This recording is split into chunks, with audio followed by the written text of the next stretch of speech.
ఆకాశవాణి వరంగల్ కేంద్రం.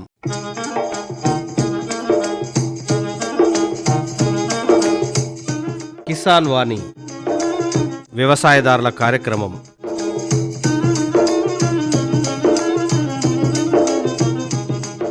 ఈ కార్యక్రమాన్ని మీకు సమర్పిస్తున్నవారు కేంద్ర వ్యవసాయ మరియు రైతు సంక్షేమ మంత్రిత్వ శాఖ, భారత ప్రభుత్వం.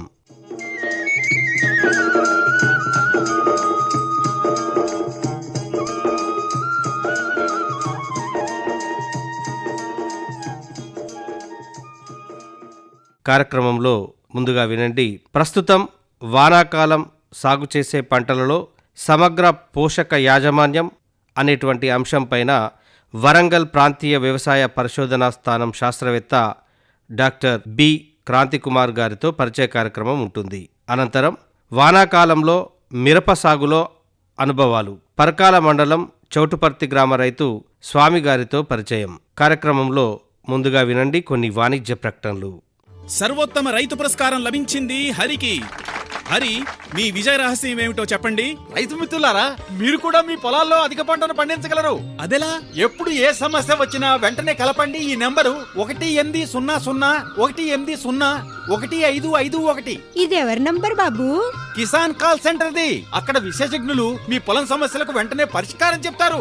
అదేంటయ్యా, విశేషజ్ఞులు అన్ని సమయాల్లోనూ దొరుకుతారా? తప్పకుండా దొరుకుతారు. ఏడాదిలో 365 రోజులును, అది కూడా ఉదయం 6 గంటల నుంచి రాత్రి 10 గంటల దాకా. మరైతే ఎక్కువసేపు మాట్లాడితే డబ్బు చాలా అవుతుందిగా. ఖర్చు లేనే లేదు.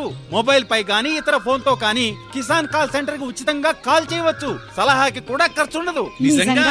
16 అణాల నిజం.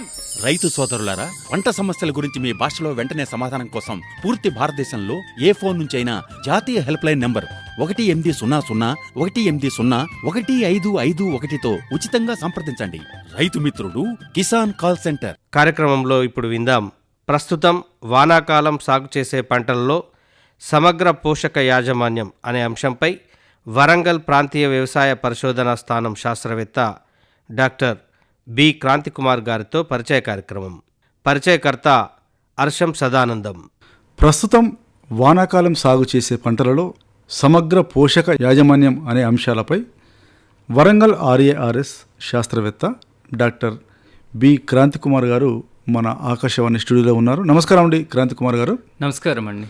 క్రాంతికుమార్ గారు ఈ యొక్క వానాకాలం సీజన్లో పండించేటువంటి పంటలు సమగ్ర పోషక యాజమాన్యం అంటే ఏమిటో చెప్పండి. మరి ముఖ్యంగా వ్యవసాయంలో రైతు సోదరులు వివిధ పంటలను సాగు చేసుకున్నప్పుడు వారు వేసేటటువంటి ఎరువుల యాజమాన్యం పరంగా చూసుకున్నట్టయితే సమపాలల్లో రైతులు సేంద్రియ జీవన ఎరువులు అలాగే రసాయనిక ఎరువులని సమపాలల్లో వేసుకుని పంటలను పండిస్తే దానిని సమగ్ర పోషక యాజమాన్యం అని చెప్పడం జరుగుతుంది. సో కాబట్టి రైతులు కేవలం రసాయనిక ఎరువుల మీద ఆధారపడకుండా వారికి అందుబాటులో ఉండేటటువంటి సేంద్రియ ఎరువులైనటువంటి పశువుల ఎరువు కానీ ఇతర సేంద్రియంగా న్యాచురల్గా దొరికేటటువంటి ఎరువులతో పాటు జీవన ఎరువులు అంటే బయో ఫర్టిలైజర్స్గా మనం చెప్తుంటాం రైతులకు, వాటిని కూడా సమపాలల్లో వేసి వ్యవసాయం చేసుకోవాలి. ప్రస్తుతం వానాకాలం సాగు చేసినటువంటి పంటలు తెలపండి. మరి ఇప్పుడు మనకు మధ్య తెలంగాణ జోన్ చూసుకున్నట్టయితే సాధారణంగా ఈ లోటు వర్షపాతం వల్ల చాలా వరకు ఏంటంటే రైతాంగం సకాలంలో వాళ్ళు వేసుకోదగినటువంటి పంటలను వేసుకోలేకపోయినారు. అయితే ప్రస్తుతం ఇప్పుడున్నటువంటి పరిస్థితుల్లో చాలా చోట్ల ఏంటంటే వరిని సాగు చేయడం జరుగుతుంది. లేటుగా అయినా కూడా మనకు సీజన్ లేటుగా అందినా కూడా వరి సాగు చేసుకుంటున్నారు. దాంతోపాటు మనకు వాణిజ్య పంటగా పత్తి సాగు చేసుకోవడం జరిగింది. అలాగే పప్పు దినుసు పంటలుగా చెప్పుకునేటటువంటి పెసర కానీ లేదా మనకు కంది కానీ అక్కడక్కడ కొంచెం మినుములు కానీ వీటిని సాగు చేసుకోవడం జరిగింది. అలాగే ఇంకా వాణిజ్య పంటగా చెప్పుకున్నటువంటి మిరప పరంగా చూసుకున్నట్టయితే చాలామంది రైతు సోదరులు మిరప విత్తనాలు వేసుకొని కొన్ని చోట్ల వారు ఇప్పుడు ట్రాన్స్ప్లాంటింగ్ కూడా వెళ్ళడం జరుగుతూ ఉందన్నమాట. ఇవి కాకుండా మనకు సాధారణంగా ఈ ఆయిల్ పంటలు అంటాం మనం మామూలుగా, అంటే నూనె గింజ పంటల్లో అక్కడక్కడ కొంచెం పొద్దుతిరుగుడు అలాగే దాంతోపాటు వేరుశెనగ అనేది ఈ వానాకాలానికి రైతులు సాగు చేసుకోవడం జరిగింది. మరీ ముఖ్యంగా కొన్ని వర్షాధారిత ప్రాంతాల్లో అయితే అక్కడక్కడ కొంచెం మొక్కజొన్న సాగు కూడా మనం రైతు పొలాల్లో గమనించడం జరిగిందనమాట.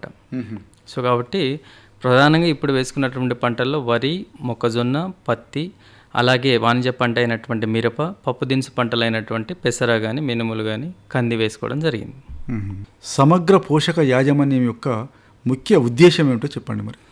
అయితే ప్రస్తుతం రైతులు ఆచరిస్తున్నటువంటి పద్ధతులు వ్యవసాయంలో చూసుకున్నట్టయితే చాలామంది రైతు సోదరులు కేవలం రసాయనిక ఎరువులతోటి మాత్రమే పంటలు పండించడం జరుగుతుంది.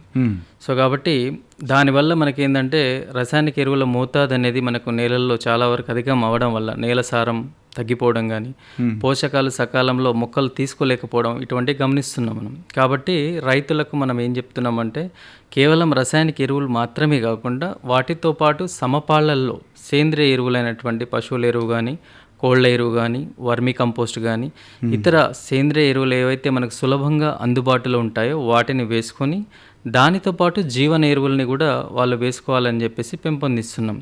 సో తద్వారా మనకేంటంటే సేంద్రియ జీవన దాంతోపాటు రసాయనిక ఎరువుల్ని సమపాళ్లల్లో వేసుకున్నట్టయితే అప్పుడు మనకు వ్యవసాయం అనేది రైతులకు లాభసాటిగా ఉండడమే కాకుండా నేల ఆరోగ్యం అనేది పాడవకుండా మనం కాపాడిన వాళ్ళం అవుతాం. సో కాబట్టి సేంద్రియ సాగులోనే సమపాళ్లల్లో ఎరువులను వేసుకోమని చెప్పేసి రైతు సోదరులకి ఎప్పటికప్పుడు మనం సమాచారం ఇవ్వడం జరుగుతుంది. పంటలకు అవసరమైన ప్రధాన పోషకాలు ఏమిటో చెప్పండి మరి. రైతులు చాలా వరకు మనకు తెలుసుకోవాల్సింది ఏంటంటే వ్యవసాయంలో మనం కేవలం రైతులు అవలంబిస్తున్నటువంటి పద్ధతులు చూసుకున్నట్టయితే చాలా చోట్ల చాలామంది రైతు సోదరులు ప్రధానంగా వ్యవసాయంలో వాడేటటువంటి ఎరువుల పరంగా చూసుకున్నట్టయితే ఎక్కువ మోతాదులో యూరియా కానీ లేదా మనకు భాస్వరం కోసం డిఏపి కానీ లేదా మనకు పొటాష్ మాత్రమే, ఇవి ప్రధాన పోషకాలు అనమాట. ఏ పంటలకైనా నత్రజని, భాస్వరం, పొటాష్ ఈ 3 మూలకాల కోసం సాధారణంగా వేసేటటువంటి ఎరువులు యూరియా కానీ డిఏపి కానీ పొటాష్ని వాడడం జరుగుతుంది. అయితే రైతు సోదరులు గమనించుకోవాల్సింది ఏంటంటే కేవలం ప్రధాన పోషకాలైనటువంటి నత్రజని, భాస్వరం, పొటాష్లు మాత్రమే కాకుండా దానితో పాటు సూక్ష్మ పోషకాలైనటువంటి ఐరన్ కానీ మ్యాంగనీస్ కానీ కాపర్ కానీ జింక్ కానీ బోరాన్ కానీ కాల్షియం ఇలాంటి వాటిని కూడా సమపాళ్లలో రైతులు వ్యవసాయంలో వాడినట్లయితేనే వాళ్లకు సరైన దిగుబడి అనేది రావడం జరుగుతుంది. కాకపోతే చాలామంది రైతు సోదరులు ఏంటంటే దీన్ని విస్మరించి ప్రధాన పోషకాలైనటువంటి యూరియా కానీ డిఏపి పొటాష్ లాంటి వాటిని మాత్రమే అధికంగా వ్యవసాయంలో వివిధ పంటలకు వాడడం జరుగుతుంది. సో కాబట్టి రైతులు గమనించుకోవాల్సింది ఏంటంటే కంపల్సరీ వారు ఆచరించేటటువంటి పద్ధతుల్లో ప్రధాన పోషకాలతో పాటు సమపాళ్లల్లో సూక్ష్మ పోషకాలను వాడినట్లయితేనే దిగుబడి అనేది గణనీయంగా వచ్చే అవకాశం ఉంది. వరి పంటల్లో ఎరువుల యాజమాన్యం గురించి మీదైనా విశ్లేషణ చేయండి మరి. ముఖ్యంగా మనకు తెలంగాణ రాష్ట్రంలో అత్యధికంగా మనకు సాగవుతున్నటువంటి పంట వరి. సో ఈ వరిలో చాలా చోట్ల మనం గమనిస్తున్నాం రైతు సోదరులు గత సంవత్సరంన్నర నుంచి కూడా మనకు యూరియా గురించి చాలా వరకు రైతు సోదరులు ఇబ్బంది పడుతున్నమాట వాస్తవం అందరికీ తెలిసిందే. అయితే ఈ వరి పంటలో వేసుకునేటటువంటి ఎరువులు ఏవైతే ఉన్నాయో వాటిని సమపాళ్లలో వివిధ దఫాలుగా రైతులు విభజించి వేసుకున్నట్టయితే చాలా వరకు ఏంటంటే వాళ్ళకు పెట్టుబడి తగ్గి మనకు దిగుబడి పెరిగే అవకాశం ఉంటుంది. ప్రధానంగా ఇందులో ఇప్పుడు మనకు స్వల్పకాలిక రకాలైనటువంటి 120 రోజుల పంట కానీ లేదా దీర్ఘకాలిక పంటలైనటువంటి 140-145 రోజుల పంట కాలం ఏదైనా వేసుకోవచ్చు. ఒక ఎకరాకి మనం వేసేటటువంటి యూరియా నత్రజని కోసం సుమారుగా మనకు 2 బస్తాలు వేయమని చెప్తున్నాం. ఆ 2 బస్తాలను కంపల్సరీ రైతులు 3 సమభాగాలుగా విభజించి నాటేసిన ఒక 25 నుంచి 30 రోజులకు ఒకసారి, అలాగే 45 నుంచి 50 రోజులకు ఒకసారి, మరీ ముఖ్యంగా 75 రోజులకు ఒకసారి, ఈ విధంగా 3 సమపాలల్లో మోతాదు ఎంతైతే మనం నిర్ణయించబడిందో యూనివర్సిటీ ప్రకారం ఆ 2 బస్తాల యూరియాను విభజించి వేసుకోవాలి. ఎలాగో మనకు ఆఖరి దమ్ములో డిఏపిని మనం వేసుకుంటున్నాం కాబట్టి మరీ ముఖ్యంగా రైతులు ఏంటంటే వరిలో కరెక్ట్గా మనకు గింజ పాలు పోసుకునే దశ నుంచి గింజ గట్టిపడే దశలో మనకి ఏంటంటే పొటాష్ అనేది చాలా అవసరం మనకు వరిలో. అప్పుడే మనకి ఏంటంటే ఆ పాలు పోసుకున్నటువంటి గింజ అనేది మనకు గట్టిపడి మనకు సరైన వజన్ వచ్చి దిగుబడి బాగా వచ్చే అవకాశం ఉంటుంది. కాబట్టి వరిలో నత్రజని, భాస్వరం, పొటాష్ కొరకు రైతులు వేసేటటువంటి యూరియా కానీ డిఏపి కానీ పొటాష్ కానీ ఈ 3 ప్రధాన పోషకాలను ఒకేసారి వేయకుండా వివిధ భాగాలుగా విభజించి 3 సమభాగాలుగా విభజించి వేసుకున్నట్టయితే అప్పుడు మనకు మొక్కలు సులభంగా తీసుకునే అవకాశం ఉంటుంది. ప్రధానంగా మనకు మధ్య తెలంగాణ జోన్ అయినటువంటి ఈ ప్రాంతంలో మనకు వరిలో సుమారుగా మనకు ఒక 48 కేజీల నత్రజని ఎకరాకి, అలాగే ఒక 24 కేజీల భాస్వరము, ఒక 24 కేజీల పొటాష్ని మనం వాడుకోవాలి. దీనికంటే మోతాదుకు మించి మనం ఎరువుల్ని కనుక అందించినట్టయితే మొక్క తీసుకోపోగా అది కేవలం మనకు నేలల్లో అలానే శుద్ధ రూపంలో ఉండిపోయే అవకాశం ఉంటుందన్నమాట.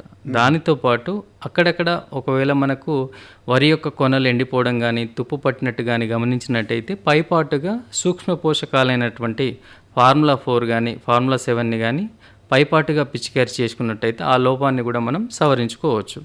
ఈ విధంగా చేసుకోవడం వల్ల మనకు విచ్చలవిడిగా ఎరువుల మోతాదుని వాడకుండా తగుపాళ్లలో వాడుకొని మంచి దిగుబడిని సాధించే అవకాశం ఉంది వరి పంటలో. సేంద్రియ ఎరువుల ప్రాముఖ్యత వ్యవసాయంలో ఎంతవరకు ఉంటుందో చెప్పండి మరి. ఇప్పుడు ముఖ్యంగా మనకు తెలంగాణ రాష్ట్రంలో ఉన్నటువంటి రైతు సోదరులకు ఎప్పటికెప్పుడు తెలంగాణ రాష్ట్ర వ్యవసాయ విశ్వవిద్యాలయం కానీ పరిశోధన ప్రాంతాల్లో చెప్పే శాస్త్రవేత్తలు చెప్పేది ఒకటి ఏంటంటే, మనం ఏదైతే రికమెండెడ్ డోస్ ఆఫ్ ఫర్టిలైజర్ చెప్తున్నామో అది కంపల్సరీ మనకు పశువుల ఎరువు కానీ వర్మి కంపోస్ట్ కానీ కోళ్ళ ఎరువు కానీ ఇతర ఎరువులు వేసిన తర్వాతనే, సేంద్రియ ఎరువులు వేసిన తర్వాతనే రసాయనిక ఎరువుల మోతాదుని మనకు శాస్త్రవేత్తలు రైతులకు చెప్పడం జరుగుతుంది. అయితే ఈ సేంద్రియ ఎరువులను మనం విస్మరించడం వల్ల ఏమవుతుందంటే, సాధారణంగా న్యాచురల్ పొజిషన్లో ఉన్నటువంటి ఏదైతే నేల ఆకృతి కానీ కార్బన్ సేంద్రియ పదార్థం కానీ ఇవన్నీ కూడా మనకు సేంద్రియ ఎరువులను వేయకపోవడం వల్ల చాలా వరకు మనకి ఏంటంటే నేలలో కర్బన శాతం అనేది తగ్గిపోవడం జరుగుతుంది, కేవలం రసాయనిక ఎరువులను మాత్రమే వాడడం వల్ల. కాబట్టి రైతు సోదరులు కంపల్సరీ మొదటగా సేంద్రియ ఎరువుల్ని వేసిన తర్వాతనే వ్యవసాయాన్ని చాలా వరకు అన్ని పంటల్ని మనం సాగు చేయమని చెప్తున్నాం. ఏ ప్రధాన పంటను సాగు చేసినా కూడా తొలకరి వర్షాలు పడ్డ తర్వాత కంపల్సరీ ఒక 2 నుంచి 4 టన్నుల పశువుల ఎరువు కానీ వర్మి కంపోస్ట్ కానీ కోళ్ళ ఎరువు కానీ ఇతర సేంద్రియ ఎరువులు ఏవైతే మనకు సహజంగా దొరికేటటువంటి ఎరువులు ఉంటాయో వాటిని నేలల్లో వేసుకొని కలియదున్నుకున్న తర్వాతనే పంటలను సాగు చేయమని చెప్తున్నాం. తద్వారా మనకు నేల ఆకృతి మారడమే కాకుండా నేల నీటిని నిలిపి ఉంచుకునే కెపాసిటీ కానీ, లేదా మనం పంటలు వేసుకున్న తర్వాత మనం వేసేటటువంటి రసాయనిక ఎరువులు సులభంగా మనకు కరిగి మొక్క తీసుకునేలా మారడానికి ఈ సేంద్రియ ఎరువులు అనేవి ప్రధాన పాత్ర పోషిస్తాయి అన్నమాట. ఇట్లా ఈ జీవన ఎరువులు అంటే ఏంటో వాటి గురించి చెప్పండి మరి. ఇప్పుడు మనకు సేంద్రియ ఎరువులు ఎట్లయితే మనం చెప్పుకున్నామో అలాగే మనకు సహజ సిద్ధంగా నేలల్లో ఉండేటటువంటి కొన్ని సూక్ష్మజీవులు అనేవి మనకు చాలా వరకు నేలకు ఉపయోగపడే పరిస్థితిలో ఉండే. అలాంటి వాటిని మనం చాలా వరకు రసాయనిక ఎరువులు కానీ పురుగు మందులు కానీ లేదా కలుపు మందులు వాడడం వల్ల వాటి యొక్క సంఖ్య అనేది క్రమేపీ నేలల్లో తగ్గిపోవడం జరిగింది.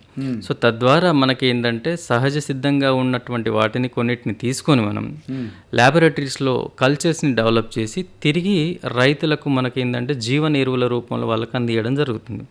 ఇప్పుడు అందులో ముఖ్యంగా మనం చూసుకున్నట్టయితే రైజోబియం కానీ అజోస్పైరిలం కానీ అస్టోబ్యాక్టర్ కానీ సో దాంతోపాటు పాస్పరస్ సాల్యుబలైజింగ్ బ్యాక్టీరియా కానీ ఇవన్నీ కూడా మనకి ఏంటంటే సూక్ష్మజీవుల సముదాయం కలిగినటువంటి ఎరువులు అనమాట. సో వీటిని మనం నేలల్లో వేసుకున్నట్టయితే నేలల్లో ఉండేటటువంటి ఏవైతే కొన్ని మనకు చీడపీడలను కలుగజేసేటటువంటి హానికర శిలీంధ్రాలు ఉంటాయో వాటిని కొన్ని కంట్రోల్ చేయడానికి ఉపయోగపడతాయి. అలాగే నేలల్లో ఉండేటటువంటి వేరు వ్యవస్థ డెవలప్ అవ్వడానికి కొన్ని ఉపయోగపడతాయి. నేలల్లో శుద్ధ రూపంలో ఉండి మనకు మొక్కలు తీసుకొని రూపంలో ఉన్నటువంటి భాస్వరాన్ని కరిగించేటటువంటి కొన్ని పాస్పరస్ సాల్యుబలైజింగ్ బ్యాక్టీరియాస్ ఉంటాయి. సో ఇవన్నీ మనకి ఏంటంటే సహజంగానే రైతుకు లాభం చేకూర్చేటటువంటి ఎరువులు అనమాట. సో కాబట్టి ఇందాక చెప్పుకున్నటువంటి రైజోబియం కానీ ట్రైకోడర్మా కానీ సూడోమోనాస్ కానీ అజిటోబ్యాక్టర్ కానీ అజోస్పైరిలం కానీ అజోల్లా కానీ ఇలాంటివన్నీ కూడా మనకు జీవన ఎరువుల రూపంలో మనకు ఆ కోవలోకి ఇవి వస్తాయి అన్నమాట. కాబట్టి సేంద్రియ ఎరువులతో పాటు జీవన ఎరువులు కూడా మనకు నేలకు చాలా ఉపయోగాన్ని కలిగజేస్తాయి. సో దాంతోపాటు నేలలో ఉండేటటువంటి సూక్ష్మజీవుల యొక్క సంఖ్యను పెంపొందించడానికి కూడా ఈ జీవన ఎరువులు అనేవి చాలా ప్రాముఖ్యతను పోషిస్తాయి అన్నమాట. కాబట్టి రైతులు సేంద్రియ ఎరువులతో పాటు జీవన ఎరువుల వాడకాన్ని కూడా విరివిగా వ్యవసాయంలో అలవర్చుకోవాలి. పప్పు దినుసు పంటలలో ఎరువుల యాజమాన్యం గురించి చెప్పండి మరి. అయితే ఇప్పుడు సాధారణంగా మనకి ఏంటంటే ఈ సంవత్సరం మనకున్నటువంటి లోటు వర్షపాతం సకాలంలో మనకు నైరుతి ఋతుపవనాల వల్ల కురవాల్సినటువంటి మోతాదు వర్షం అనేది కురవలేదు. కాబట్టి తద్వారా రైతు సోదరులు చాలా చోట్ల ఏంటంటే 6 తడి పంటలుగా పంటల వైవిధ్యకరణలో భాగంగా రైతులు పెసర కానీ కంది కానీ మినుముల్ని సాగు చేయడం జరిగిందనమాట. సో ఈ పంటలు ఏంటంటే మనకు స్వల్పకాలిక పంటలు, సుమారుగా మనకు 75 నుంచి 90 రోజుల్లో అయిపోయేటటువంటి పెసర, మినుములు, బొబ్బెర లేదా కంది స్వల్పకాలిక రకాలైనటువంటి 5 నుంచి 6 నెలల పంట కాలం ఉన్నటువంటి కంది. ఈ పంటల్లో మనకు ముఖ్యంగా ఎరువులు అనేవి చాలా తక్కువ మోతాదుతోటి పండించుకునేటటువంటి పంటలు, తక్కువ పంట కాలం కలిగినటువంటి పంటలు. సో కాబట్టి వీటిలలో సుమారుగా మనకి ఏంటంటే ఒక 20 నుంచి 25 కేజీల యూరియా, అలాగే ఒక 20 కేజీల మనకు మ్యూరేట్ ఆఫ్ పొటాష్ కానీ, సింగిల్ సూపర్ ఫాస్ఫేట్ని కానీ మనం వాడుకొని స్వల్పకాలిక వ్యవధి గల ఈ పంటలను సాగు చేసుకున్నట్టయితే మనకు చాలా వరకు ఉపయోగపడుతుంది. దాంతోపాటు ఈ పంటలకు ఉన్నటువంటి గొప్ప లక్షణం ఏంటంటే మనకు వీటి యొక్క వేరు వ్యవస్థ పైన వేరు బుడిపెలు అనేవి ఉంటాయి. మనకు ఆ వేరు బుడిపెలలో ఉన్నటువంటి రైజోబియం బ్యాక్టీరియా అనేది వాతావరణంలో సులభంగా దొరికేటటువంటి నత్రజనిని స్థిరీకరించి నేలకు అందజేస్తుంది అనమాట. సో తద్వారా మనం ఏంటంటే సాధారణంగా మనం యూరియా వేయకుండానే నేలకు మనం నత్రజని అందించిన వాళ్ళం అవుతాం. కాబట్టి పప్పు దినుసు పంటల సాగుని కనుక మనం పెంపొందించుకున్నట్టయితే కేవలం మనకు పంట దిగుబడి రావడమే కాకుండా నేల యొక్క గుణగణాలు అనేవి చాలా వరకు మారిపోయే అవకాశం ఉంటుంది అనమాట. సో తక్కువ ఎరువులతోటి తక్కువ పంట కాల వ్యవధి కలిగినటువంటి ఈ పంటల్ని రైతులు వరి సాగు చేసినటువంటి వరి మాగాణంలో కానీ, పత్తి తీసిన తర్వాత పత్తి రెండవ పంటగా, అంటే మనకు వానాకాలం సాగు చేసిన పత్తి తీసిన తర్వాత రెండవ పంటగా ఈ పెసర కానీ, మినుములు కానీ ఇలాంటి మనకు పప్పు దినుసు పంటలను సాగు చేసుకున్నట్టయితే 2 విధాలుగా రైతుకు లాభం చేకూర్చే అవకాశం ఉంది. నత్రజనిని స్థిరీకరించే జీవన ఎరువులు ఏంటి, వాటి ప్రాముఖ్యత ఏంటో చెప్పండి మరి. ఇప్పుడు ఇందాక చెప్పుకున్నట్టు జీవన ఎరువులుగా ప్రాముఖ్యత మనం చెప్పుకున్నప్పుడు రైజోబియం గురించి పర్టికులర్గా మనం చెప్పడం జరిగింది. సో ఇప్పుడు మనకు తెలంగాణ రాష్ట్ర వ్యవసాయ విశ్వవిద్యాలయానికి అనుబంధంగా ఉన్నటువంటి ప్రాంతీయ వరి పరిశోధన స్థానం ఇక్కడ మనకు ములుగు క్రాస్ రోడ్ దగ్గర ఉంది. అక్కడ మాకు ఒక బయో ఫర్టిలైజర్ యూనిట్ అనేది రాష్ట్ర వ్యవసాయ విశ్వవిద్యాలయం వారు ఇవ్వడం జరిగింది.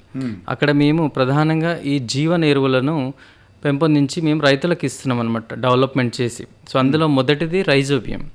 సో ఈ రైజోబియం అనేది చాలా వరకు ఈ బ్యాక్టీరియా ఏంటంటే వివిధ పంటల్ని మనం విత్తన శుద్ధి చేసుకోవడానికి ఉపయోగపడుతుంది. సో మనకు పెసర కానీ, మినుములు కానీ, నూనె గింజ పంటలైనటువంటి వేరుశెనగ కానీ, కంది కానీ ఏ పంటలకైనా ఈ రైజోబియం బ్యాక్టీరియా తోటి మనం విత్తన శుద్ధి చేసుకున్నట్టయితే ఆ పంటలు సాగు చేసిన తర్వాత అవి ఎదిగే కొద్దీ మనకు పూత దశలో ఇందాక చెప్పుకున్నట్టు మనకు వీటి యొక్క వేరు వ్యవస్థ మీద ఏదైతే వేరుబుడిపలు ఉంటాయో అందులో ఉండేటటువంటి ఈ రైజోబియం బ్యాక్టీరియాని వాతావరణంలో ఉన్నటువంటి నత్రజనిని స్థాపన చేసి నేలకు అందజేస్తాను అనమాట. సో ఒకసారి మనకు 78% వాతావరణంలో ఉన్నటువంటి నత్రజనిని స్థాపన చేసిన తర్వాత అది నేలకు అందజేస్తుంది. నేలకు అందజేసిన తర్వాత మనకేంటంటే వేరు వ్యవస్థ ఏదైతే ఉందో అది సులభంగా స్థాపన చేసినటువంటి నత్రజనిని మొక్కలు తీసుకోవడం జరుగుతుంది. క్రాంతి కుమార్ గారు, చాలా బాగుందండి. మీదైన విలువైన సమయాన్ని ఆల్ ఇండియా రేడియో కేటాయించి మీదొక్క సలహాలు, సూచనలు జిల్లా రైతులు పాటిస్తారని కోరుకుంటూ ధన్యవాదాలండి. నమస్కారం. ధన్యవాదాలండి. నమస్కారం. ఇంతవరకు ప్రస్తుతం వానాకాలం సాగు చేసే పంటల్లో సమగ్ర పోషక యాజమాన్యం అనే అంశంపైన వరంగల్ ప్రాంతీయ వ్యవసాయ పరిశోధన స్థానం శాస్త్రవేత్త డాక్టర్ బి క్రాంతికుమార్ గారితో పరిచయ కార్యక్రమం విన్నారు. పరిచయకర్త అర్షం సదానందం. ఇప్పుడు వినండి మరికొన్ని వాణిజ్య ప్రకటనలు. ప్రధానమంత్రి కిసాన్ సమ్మాన్ నిధి ఈ పథకం కింద 2 హెక్టార్ల వరకు పొలం కలిగిన రైతుల కుటుంబాలకు ఏడాదికి 6,000 రూపాయలు చెల్లించడం జరుగుతుంది. అది అర్హత గల రైతులకు 2,000 రూపాయల చొప్పున 3 వాయిదాల్లో నేరుగా వారి ఖాతాల్లో జమ చేయబడుతుంది. ఈ సన్న చిన్నకారు రైతుల కుటుంబాలను రాష్ట్ర ప్రభుత్వాలు ఎంపిక చేస్తున్నాయి. ఈ పథకం యొక్క పూర్తి ఖర్చును భారత ప్రభుత్వం భరిస్తోంది. ప్రధానమంత్రి కిసాన్ సమ్మాన్ నిధి రైతుల వ్యవసాయానికి సరికొత్త గౌరవం. వ్యవసాయ మరియు రైతు సంక్షేమ మంత్రిత్వ శాఖ, భారత ప్రభుత్వం ద్వారా జనహితార్థం జారీ. కార్యక్రమంలో ఇప్పుడు విందాం వానాకాలం మిరప సాగులో అనుభవాలు. పరకాల మండలం చౌటుపర్తి గ్రామ రైతు స్వామి గారితో పరిచయం. పరిచయకర్త అర్షం సదానందం. మిర్చి పంటలో తీసుకోవాల్సిన జాగ్రత్తలు, యాజమాన్య పద్ధతులు, మిర్చి పంటను పండించే విధానం గురించి స్వామిని అడుగు తెలుసుకుందాం. మరి నమస్కారం అండి స్వామి గారు. నమస్కారం. ఇప్పుడు ఈ మిర్చి పంటను పండించాలంటే ముందు చెలుకను ఏ విధంగా చదును చేసుకోవాలి, మిర్చి పంటను పండించాలంటే మనం ఎలాంటి జాగ్రత్తలు తీసుకోవాలి? మిర్చి పంట గురించి అంటే ఫస్ట్ మనం నారు పోసుకోవాలి. నారు పోసినాక నెల రోజులు, నెల 15 రోజుల వరకు మనం దుక్కి పొతం చేసుకోవాలి. ఎరువు చల్లుకోవాలి.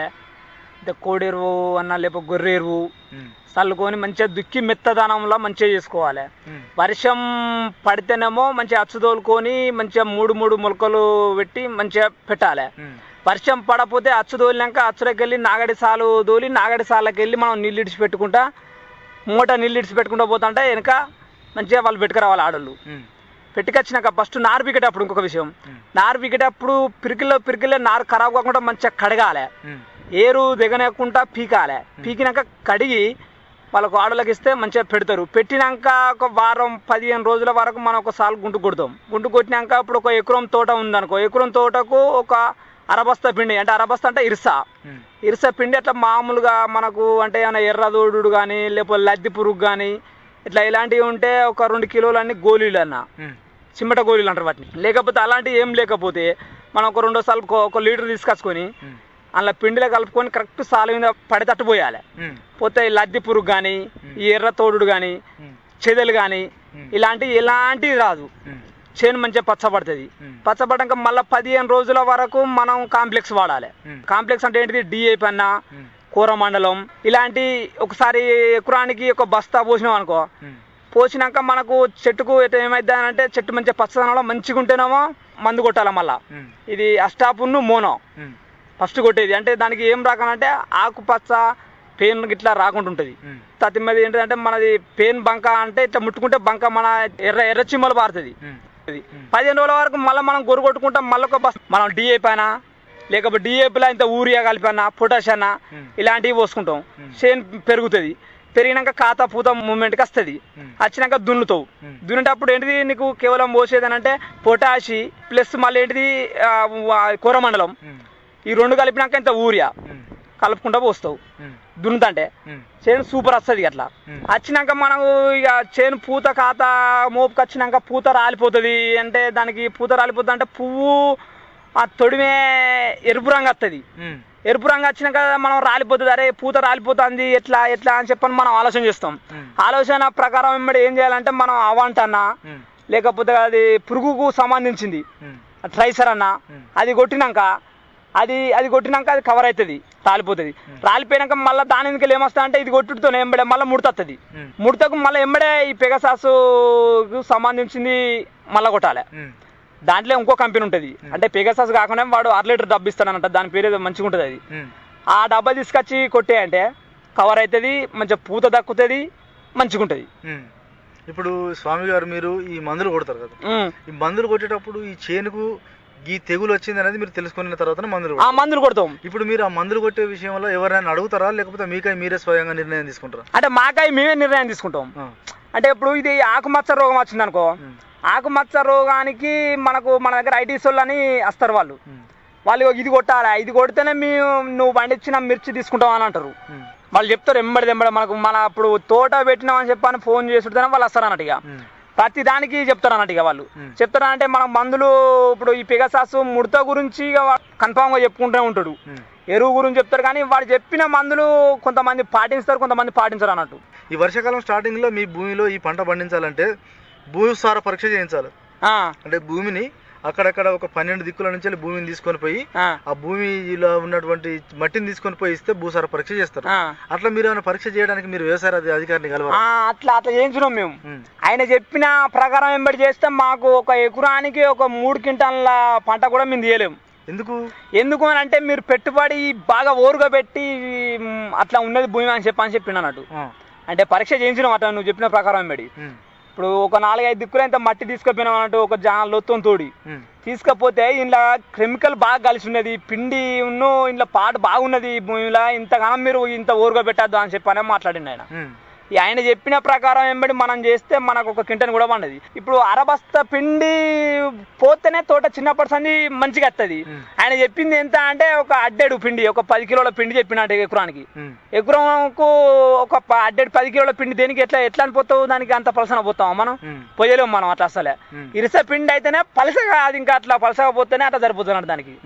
అందు గురించి ఆయన చెప్పిన ప్రకారం వెంబడి మనకు నడవదు అన్నట్టు మాకు రైతులకు. మీరు వ్యవసాయంలో ఎక్కువగా యూరియా కానీ పొటాష్ కానీ కోరమండలం వాడుతున్నారు.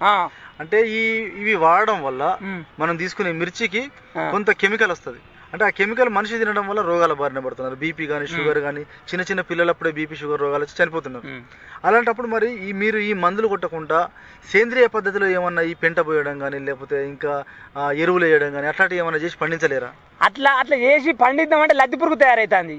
లద్ది వశపడకుండా లద్ది తయారైతుంది. ఇప్పుడు లద్ది ఎర్ర, మళ్ళా ఎర్ర లద్ది చెదలు ఆ చెదలు ఇక చెట్టుకు తాకిందంటే ఇక ఈ సాలుగు సాలు వెళ్తుంది కదా తెల్లర వరకు, దాంతో మనం తట్టుకోలేము. మళ్ళీ దానికి ఏంటిది ఇప్పుడు మళ్ళీ కొత్తగా తయారైంది పసుపును సున్నం, అది కలిపిపోయాలి. ఒక ఎకరం తోట ఉన్నది ఇప్పుడు నేను పెట్టిన ఎకరం తోటకి ఎన్ని కిలోల పసుపు తేవాలి నేను, పసుపుకి ఎట్లా ఎంత ఉన్నది రేటు, ఇప్పుడు సున్నానికి ఎట్లున్నది రేటు, ఇవి కలిపిపోయాలంటే ఎట్లా పోతాం మనం, అంటే ఎట్లా పోయాలి దాన్ని సాలు మీద పోసుకుంటూ పోవాలి. ఇప్పుడు అట్లా అందు గురించి అని చెప్పాననే ఇక ఈ మీరు చెప్పిన ఎరువులు పాటిస్తేనే అసొంటివి తయారవుతాయి అన్నట్టు మాకు. అట్లా తయారవుతానే ఇక అవి వాడతలేము ఎక్కువ. అది ఇప్పుడు కొంతమంది ఏం చేస్తారంటే మన మిరప పంటకు తెగుళ్ళు వచ్చినప్పుడు సర్ఫు కలిపి కొట్టడం కానీ, లేకపోతే ఇంకా మన ఆవుకు సంబంధించినటువంటి మూత్రం తీసుకొని అట్లాంటివి చేస్తారు. మరి మీరు ఎందుకు చేయడం? మాకు అలాంటివి మేము చేయలేము. అవి ఎందుకు అని అంటే అలాంటివి చేస్తుంది అది ఏంటిది అవుతుంది కాదు. అది నువ్వు వేలు పెట్టి తెచ్చి కొట్టినా కానీ అది వారం 15 రోజులకు అది అసలే తయారైతలేదు. ఇప్పుడు ఆవుది మూత్రం సర్ఫ్ కలిపి కొడితే నీకు అయితే దానికి గ్యారంటీ ఉన్నది? అది కాదు, అది అసలు అట్లా అది ఏం క్రిమికల్ అది ఏంటిది అన్నట్టు. మీరు ఇంతకుముందు ఎప్పుడన్నా ప్రయోగం చేసినా కానీ కాలే. అది ఇప్పుడు ఏం చేస్తానంటే ఇప్పుడు ఈ మందులు కలిపి కొట్టిన పదార్థాలను కానీ ఆహారాన్ని కానీ ఎక్కువ మంది ఇప్పుడు తింటలేరు ఎక్కువ. ఇప్పుడు సపోజ్ హైదరాబాద్ లో గడ్డి అన్నారం మార్కెట్ అని ఉన్నది. ఆ మార్కెట్ లో టమాటాలు ఒక ఇటుపక్క ఒక షాపులు ఉంటాయి, ఇటుపక్క షాపులు ఉంటాయి. ఈ షాపులలో ఇదే టమాటాలు ఒక 50 రూపాయల కిలో అని చెప్పి మందులు కొట్టిన టమాటా ఉంటుంది, 5 రూపాయలకే కిలో అని చెప్పి మందులు కొట్టిన టమాటా ఉంటుంది. కానీ ప్రజలంతా పెద్దోళ్ళంతా మందులు కొట్టకుండా పండించిన టమాటానే తింటారు పురుగులు ఉన్నా కానీ. కానీ ఈ 5 రూపాయలకు కిలో వచ్చే టమాటాను తింటలేరు. మరి ఎందుకంటే దీనికి మందులు కొట్టున్నది కాబట్టి తింటలేరు. అదే ఈ పద్ధతిలో మీరు ఎందుకు పండించలేకపోతున్నారు? మరి అట్లా లాభాలు ఎక్కువ వస్తాయి కదా. అట్లా లాభం వస్తుంది కానీ అది దక్కది. అది మనకు మా కారణం అయితే మా భూములలో అట్లా దక్కది. అంటే భూసారం ఎక్కువ చాలా ఎరువులు ఇస్తున్నారు కాబట్టి అదే దక్కది. ఇప్పుడు ఈ ఎరువులు ఇప్పుడు ఎన్నటికన్నా ఒకసారి గొర్రె మందలు ఇప్పుడు ఈ బర్ల పెండ అని ఉంటుంది కదా, ఈ బర్ల పెండ ఇది అది కొనుక్కోపోయి పోస్తే కథం లద్ది పురుగు ఎంబడే తయారవుడనే. లద్ది పురుగు తయారైందంటే ఇక్కడి నుంచి ఒక గంట సేపట్లో మును వెళ్తూనే ఉంటుంది లద్ది. అది దానికి దొరికితే వానలో బయటకు వెళ్తుంది. అది మళ్ళీ వర్షంలో బయటకు వెళ్తే మనం తెలంగాణ అందుకోసం తెలంగాణ అది మనకు కనబడుతుందా? పొద్దంతా నీ కథం షెట్టే ఉంటుంది, కథం వల్లిపోయి ఉంటుంది, షెట్టు పీకుతే అటుకనే వచ్చేస్తుంది, నడుముల కడిగి తింటుంది, ఇడిచిపెడుతుంది. దాన్ని ఎట్లా ఏం చెప్తావు అలాంటివి పోతే అట్లా తయారవుతాయి. అట్లా పోతే తయారవుతాయి. ఇక ఈ పిండి బస్తాలు ఎంబడే కాంప్లెక్స్ అని చెప్పాననే ఇక ఉగాది అప్పుడే ఇక తక్కువ రేటు ఉన్నప్పుడే ఇటాడు చేసి వేసుకొచ్చుకుంటాం, అప్పో చేసి వేసుకొచ్చుకొని వాటితోనే కథ గడుపుకునే ఏర్పాట్లు చేయగలుగుతాం. స్వామి గారు, మీరు చాలా మంచి సలహాలు సందేశాలు ఇచ్చారు. మీ విలువైన సమయాన్ని ఆల్ ఇండియా రేడియో కేటాయించి మంచి సలహాలు చెప్పారు జిల్లా రైతులకు. మీ యొక్క సలహాలు సూచనలు తప్పకుండా రైతులు పాటించి మిరప పంటలో కానీ పత్తి పంటలో కానీ అధిక దిగుబడులు తీస్తారని కోరుకుంటూ ధన్యవాదాలండి. నమస్కారం. ఇంతవరకు వానాకాలం మిరప సాగులో అనుభవాలు పరకాల మండలం చౌటుపర్తి గ్రామ రైతు స్వామిగారితో పరిచయ కార్యక్రమం విన్నారు. పరిచయకర్త అర్షం సదానందం. ఇప్పుడు వినండి మరికొన్ని వాణిజ్య ప్రకటనలు. కిసాన్ భాయియో गांठ बांध लो बात बहुत है काम की समृद्धि के पैगाम की मिट्टी के मिजाज को समझो मिट्टी के हर राज को समझो मिट्टी की तुम जांच कराओ मुफ्त सॉइल हेल्थ कार्ड ले जाओ अभी मुनासिब बीज लगाओ सही किस्म की खाद ले आओ जितनी जरूरी उतनी डालो सही मात्रा खुद पहचानो इसको अपना मंत्र बना लो मिट्टी की सेहत को जानो बात बहुत है काम की कम लागत अधिक वरदान की किसान भाइयों गांठ बांध लो आज ही मिट्टी की जांच कराएं। राज्य सरकार के कृषि अधिकारी से संपर्क करें और मुफ्त में सॉइल हेल्थ कार्ड पाएं। कृषि और किसान कल्याण मंत्रालय द्वारा किसान हित में जारी. ఇంతటితో కిసాన్ వాణి వ్యవసాయదారుల కార్యక్రమం సమాప్తం. ఈ కార్యక్రమాన్ని మీకు సమర్పించిన వారు కేంద్ర వ్యవసాయ మరియు రైతు సంక్షేమ మంత్రిత్వ శాఖ, భారత ప్రభుత్వం.